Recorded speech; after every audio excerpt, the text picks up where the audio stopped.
गजल पेश किया जा रहा है। आप लोग जरूर इस कलाकार को प्यार दुलार देंगे। एक सखी अपनी दूसरी सखी से कहती है क्या,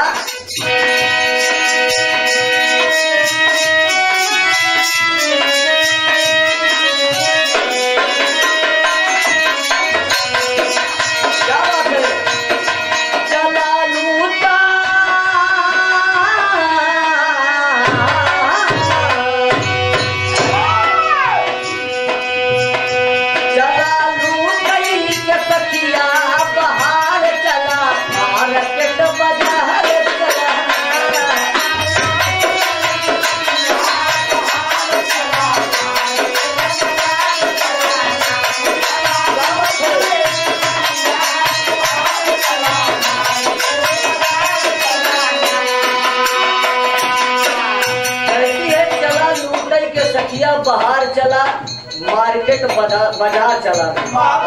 सखी ज्यादा पढ़ी लिखी रहा, मार्केट तो काबल भाई लेकिन बाजारों कह दी। और का कहा था अंतरा में,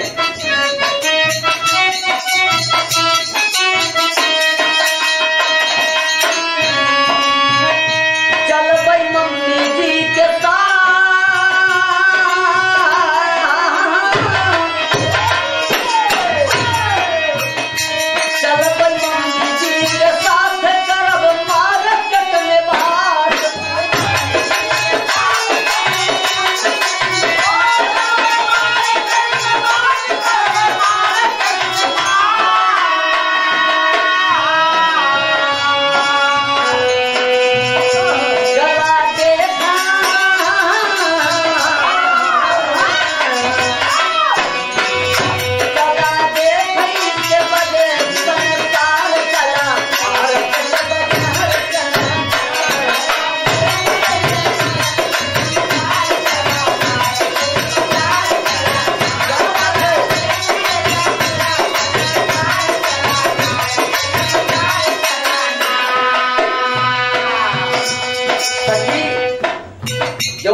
सखी रहा कहानी बतावा सखी का देखे के मिली। तो पढ़ी लिखी सखी बताओ का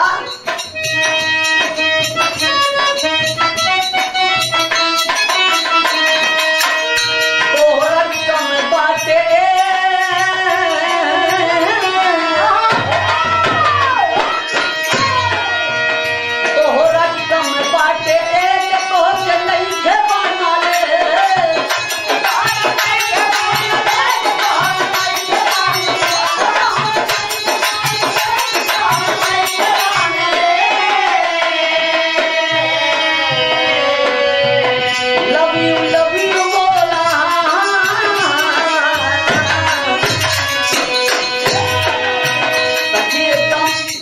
पागल सी हो गई। कहानी बताओ लव यू का सबका कहा लव यू बोला कर प्यार चला मार्केट बाजार चला।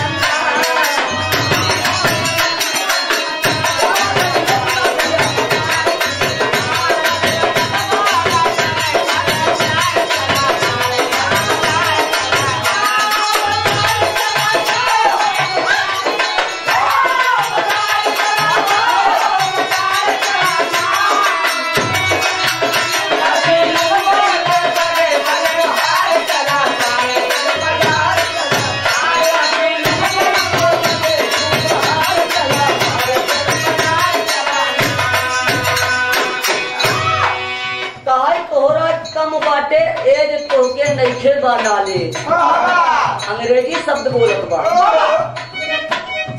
और का कहत बा अगले रंग में,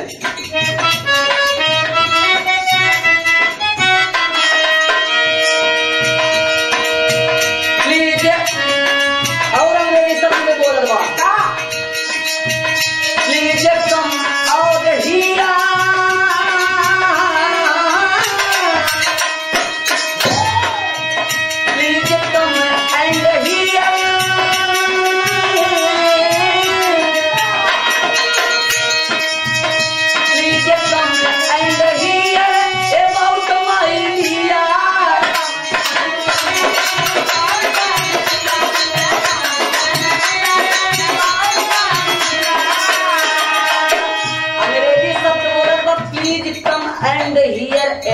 my dear.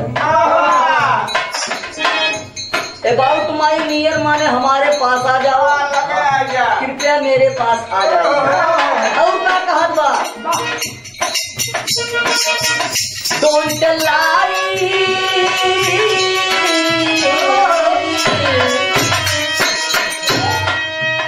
Don't lie Hindi लबार सुना मार्केट बाजार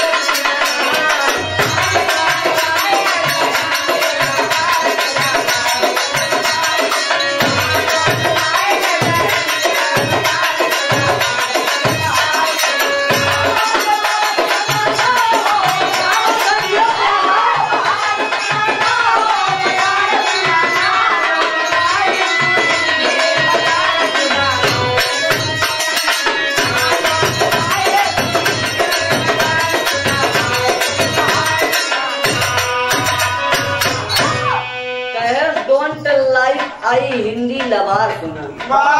बताओ, अपने भारत देश की मातृभाषा हिंदी है, लेकिन पढ़ी लिखी लड़की हिंदी की कदर भूल गई। तो जवन अनपढ़ रही बेचारी एक बात कहत बता,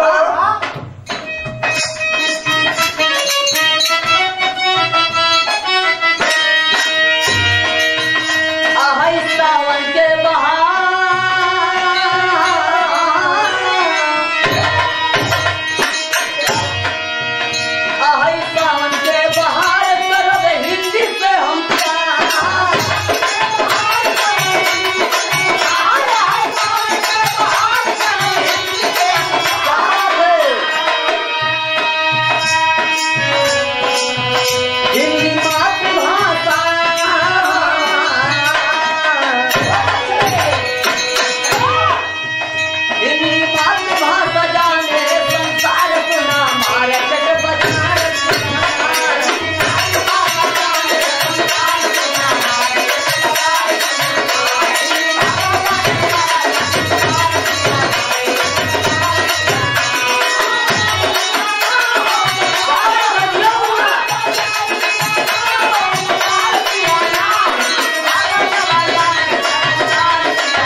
सखी फिर क्या कहती है, क्या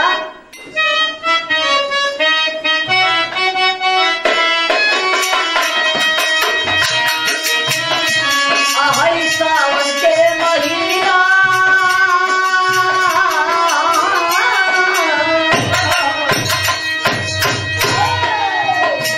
आहै सावन के महीना बाटे मुश्किल जीना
लास्ट लाइन में कहती है, जो पढ़ी लिखी लड़की है, क्या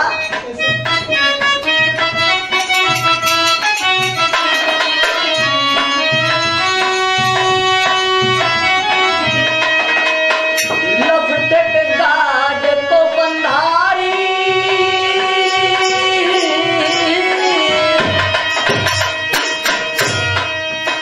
लफटेड गार्ड को बंधारी। दादा पंधारी भगवान को प्यारे हो गए। क्या कहती है,